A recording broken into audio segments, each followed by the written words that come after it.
4, on se bagarre, on se bagarre.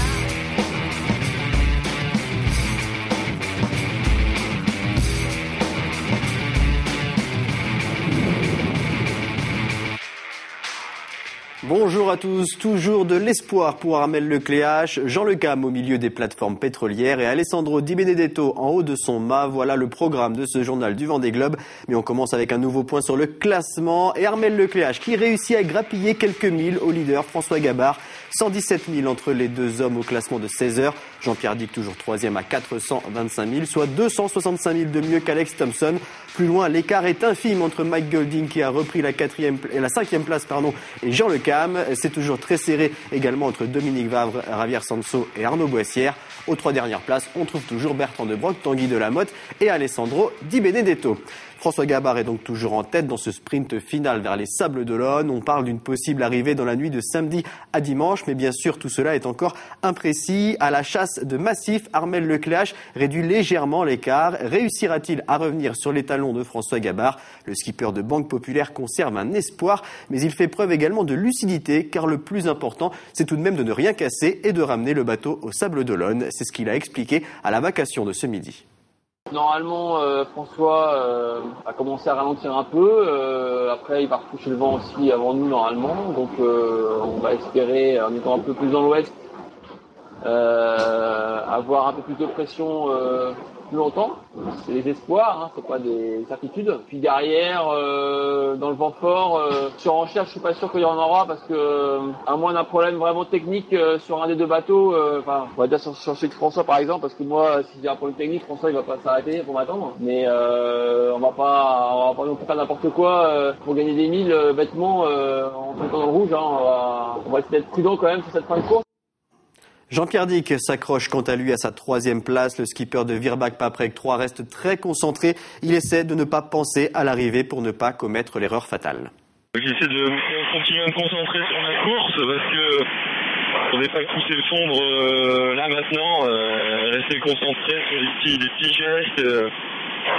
Un seul geste peut tout gâcher. Hein. C'est ça qui est dingue. C'est que ça a passé on a passé 70 jours en mer. Et tu peux faire une grosse bêtise et ça y est, tout est fichu en l'air. Donc faut vraiment faire attention à ce qu'on fait, être assez prudent et agir en bon marin. Voilà, donc là ça va être ce côté-là qui va être important pour la fin de parcours, je pense.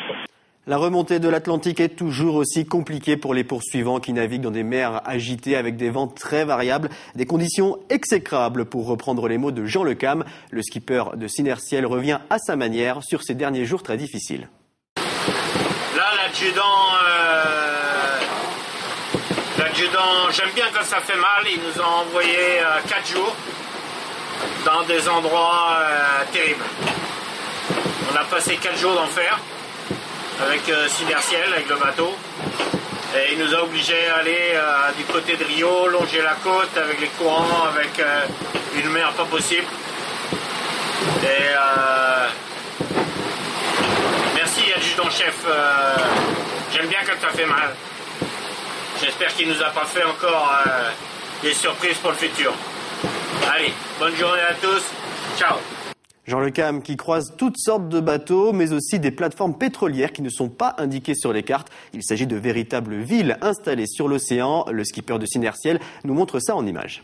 Dans la nuit, je ne sais pas si vous allez voir, mais des plateformes de forage, c'est des vraies villes. Là, je vais essayer de zoomer pour voir.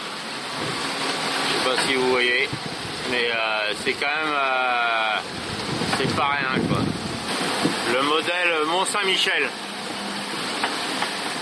En dernière position, Alessandro Di Benedetto enchaîne les problèmes techniques. Ce dimanche, le skipper de Team Plastic a dû monter à 2 reprises en haut de son mât pour effectuer diverses réparations.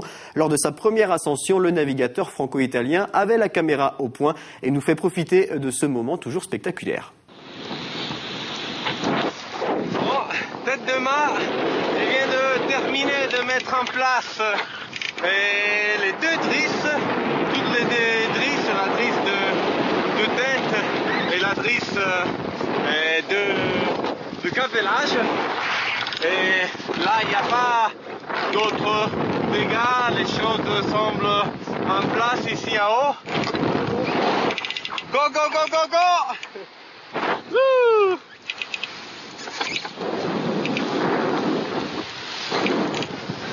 C'est génial! C'est trop beau de voir le bateau d'ici!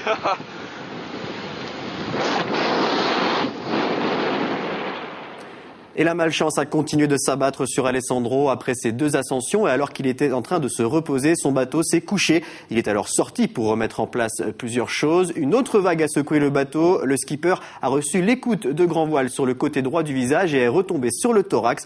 Bilan, une coupure à la base de la narine gauche et une côte cassée. Les prochains jours risquent d'être difficiles pour Alessandro. C'est la fin de ce journal du Vendée Globe. Je vous retrouve demain pour un nouveau point sur la course. Salut!